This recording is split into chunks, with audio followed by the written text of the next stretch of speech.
According to this perspective, history can largely be explained by the impact of courageous and inspired individuals who challenge the status quo, leading to irreversible changes that forever alter the course of human affairs.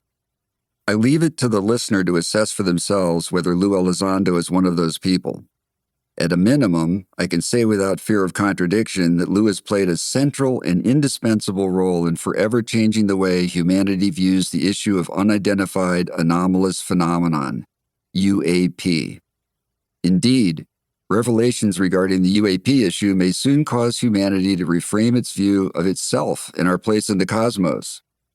This incredible true story will, among other things, explain how the UAP issue was recently transformed from a scurrilous tabloid newspaper topic to a valid and important national security issue.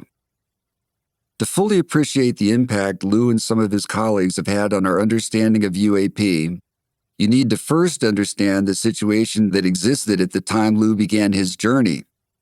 When I first met Lou at a closed-door Pentagon meeting early in 2017, the UAP issue was still regarded with unremitting contempt and disdain by the mainstream press, the scientific community, and the U.S. government.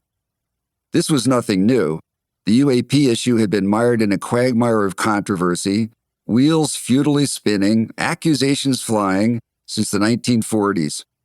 Admittedly, it didn't help that a parade of UAP charlatans and frauds were seeking to exploit the issue for fame and money. No matter.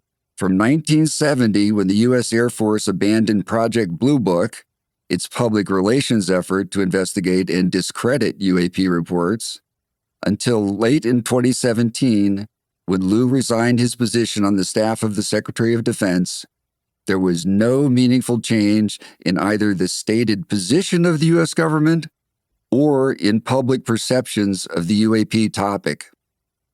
True, sensational press reports of UAP activity would occasionally surface. There were also some ineffectual efforts to engage Congress, and even a significant but short-lived congressional earmark for UAP research.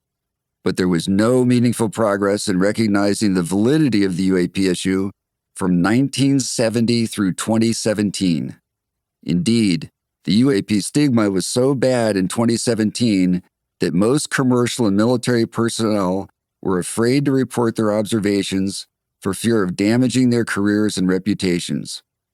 Similarly, most civilian witnesses were reluctant to discuss their experiences with friends or family, much less file an official UAP sighting report. Meanwhile, the handful of people at the Department of Defense who had a serious interest in the issue were careful to conceal it from any but a few trusted friends.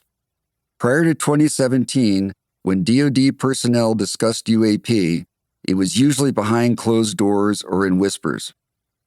This climate of hostility toward the UAP issue was a direct result of U.S. government policies formulated by the CIA's Robertson Panel in 1953.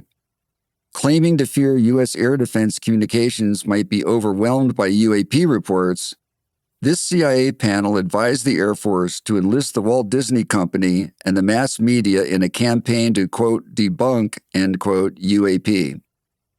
A subsequent Air Force-funded UAP study at the University of Colorado went further, declaring the topic devoid of scientific merit.